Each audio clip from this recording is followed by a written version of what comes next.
Channel. బెండకాయ పచ్చడి చేయబోతున్నాను. బెండకాయ పచ్చడి కావాల్సిన పదార్థాలు చూసేద్దామా.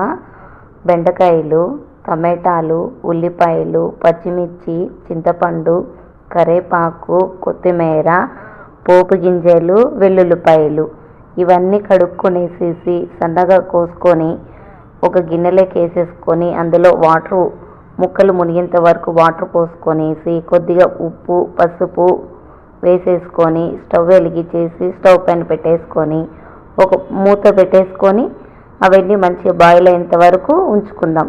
అన్ని వాటర్ అన్నీ ఇంకిపోయిన తర్వాత ముక్క పట్టుకొని చూస్తే ఉడికిందా లేదా అని తెలిసిపోతుంది.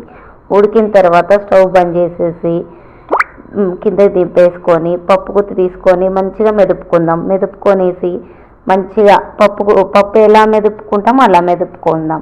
మెదుపుకున్న తర్వాత ప్యాన్ పెట్టుకొని ప్యాన్లో ఆయిల్ పోసేసుకొని స్టవ్ వెలిగించుకొని పోపు గింజలు, కరివేపాకు, కొత్తిమీర, వెల్లుల్లిపాయలు, ఉల్లిపాయలు, ఎండుమిర్చి ఇవన్నీ వేసేసుకొని మంచిగా వేగిన తర్వాత గోల్డెన్ కలర్ వచ్చిన తర్వాత మనం తయారు చేసిన మిశ్రమం ఉంది కదా అది వేసేసుకోవాలి.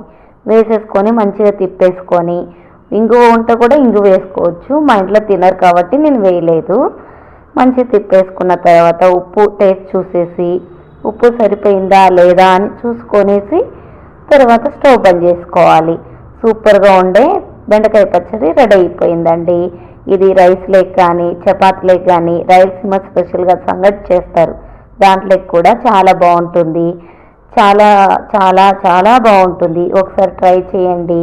ట్రై చేసి మీ కామెంట్ చెప్పండి. ఒక లైక్ చేసుకోండి.